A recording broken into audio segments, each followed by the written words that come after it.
friends, happy new year to all of you and welcome back to my channel Time to Learn. I'm Dr. Sita. Today we will learn about future perfect tense. आइए जानते हैं कि future perfect tense क्या होते हैं. The future perfect tense is used to express a complete action. Means ये क्या करता है, ये express करता है एक पूर्ण कार्य को जो फ्यूचर में होना है. For examples, I will have finished my dinner. He will have done his work. आइए बेटर वे में जानते हैं. इन वाक्यों के अंत में लिया होगा, दिया होगा, चुका होगा, चुकी होगी आदि शब्द आते हैं. एग्जाम्पल के तौर पे देखिएगा, मैंने अपना काम कर लिया होगा, उसने खाना खा लिया होगा, बच्चा सो चुका होगा, सूर्य निकल आया होगा. अगर आपने नोटिस किया तो इसमें क्या बताया जा रहा है कि एक कंप्लीट कार्य जो होना होगा एक फ्यूचर में, मीन्स आप कोई अनुमान है कि इस काम को इस टाइम में फिनिश कर लिया जाएगा, एक पर्टिकुलर टाइम में जो पूर्ण हो जाएगा भविष्य में, that comes in the category of future perfect tense.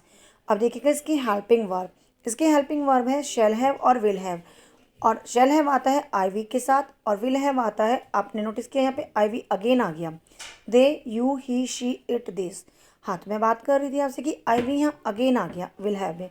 तो इसका मेन रीज़न क्या है कि अब मॉडर्न इंग्लिश में जो आप शैल हैव बहुत कम यूज़ होता है, तो आई और वी के साथ भी मोस्टली विल हैव यूज़ होता है, लेकिन दोनों ही करेक्ट है, इसमें कोई गलत नहीं है. ठीक है, देखिएगा अफर्मेटिव और positive sentences. Subject plus will have plus verb की थर्ड फॉर्म प्लस ऑब्जेक्ट. देखिएगा फॉर एग्जांपल, वह खाना खा चुकी होगी, तो शी विल हैव इटन या टेकन द फूड. आपने नोटिस किया कि क्या चेंजेस आए. अभी तक मैंने जैसे बताया था आपको, जितने भी परफेक्ट टेंसेस हैं उनमें वर्ब की थर्ड फॉर्म यूज़ होती है.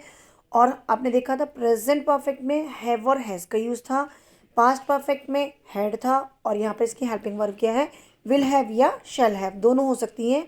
और अभी मैंने आपको पीछे बताया शैल हैव मोस्टली आई और वी के साथ आता है, लेकिन आज के टाइम में विल हैव भी मोस्टली यूज़ होता है सभी जगह पर.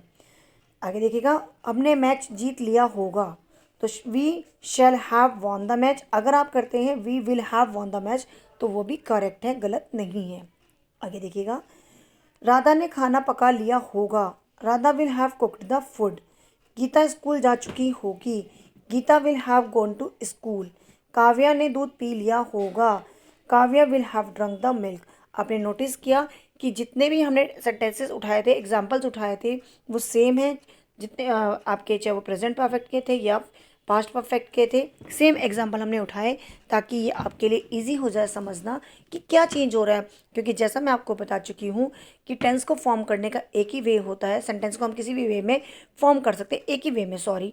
बट क्या चेंज होता है, ओनली जो उसकी वर्ब होती है वो चेंज होती है, जिसकी वजह से पूरा का पूरा सेंटेंस चेंज हो जाता है, उसका टेंस चेंज हो जाता है, उसका काल चेंज हो जाता है.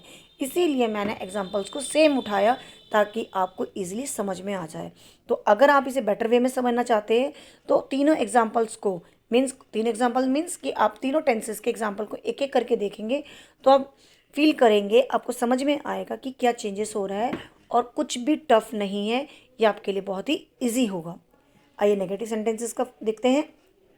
नेगेटिव सेंटेंसेस बनाने के लिए क्या होता है, subject plus will plus note. अभी हमने देखा क्या फॉर्मूला था, विल हैव या शैल हैव.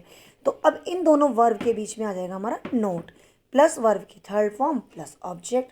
तो एग्जांपल देखना, उसने खाना नहीं खाया होगा, तो ही विल बीच में आ गया not have eaten the food. ये याद रखने वाली बात है. अब जहाँ दो वर्ब एक साथ आ रही हैं हेल्पिंग वर्ब, तो उनके बीच में नॉट है.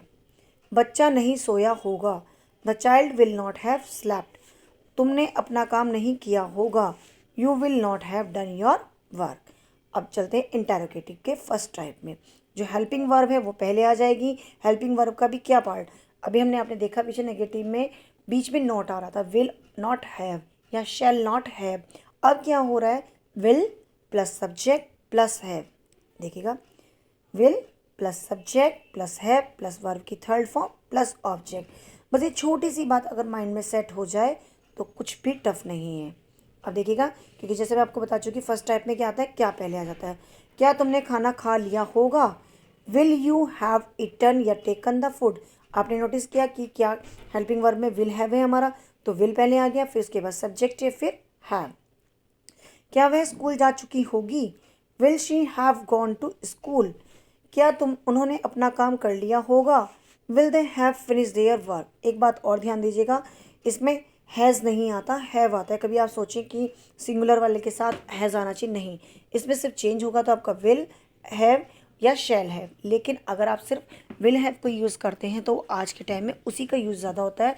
लेकिन अगर आप शैल हैव का यूज़ कर रहे हैं तो वो भी करेक्ट है, only in the case of I and we. अब आते हैं सेकेंड टाइप के इंटरोगेटिव पर। क्वेश्चन टैग पहले आ जाएगा, फिर विल, फिर प्लस आपका सब्जेक्ट प्लस है प्लस वर्ब की थर्ड फॉर्म प्लस ऑब्जेक्ट। उसने अपना काम कब किया होगा? When will he have done his work. Same है, बस आपका कब वाला पहले आ जाती है कंडीशन। तुमने क्या खाया होगा, अब क्या बीच में है तो उसकी इंग्लिश में ले देगी what will you have eaten. वह कहाँ गया होगा, where will he have gone. तो आपने नोटिस किया कि क्या चेंजेस हो रहे हैं, क्योंकि मुझे नहीं लगता इसमें ज़्यादा डिटेल में जाने की ज़रूरत है, क्योंकि मैं आपको दोनों से जो टेंस कराए थे आपके, उनमें आपको बिल्कुल क्लियर बता चुकी हूँ। सिर्फ यहाँ पे चेंजेस क्या आया है, हेल्पिंग वर्ब का चेंजेस आया है, अदरवाइज वो सब कुछ सेम है। और पीछे आपका ग वाली कंडीशन चेंज हुई है। तो अगर आप इजी एक एक करके देखेंगे तीनों को तो आपको समझ में आ जाएगा कि कुछ भी टफ नहीं है, टेंस को समझना कोई टफ नहीं है।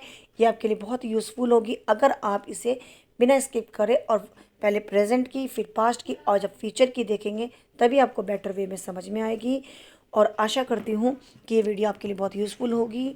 और अगर आपको वीडियो अच्छी लगे तो प्लीज़ इसे लाइक, सब्सक्राइब और शेयर करना ना भूलें।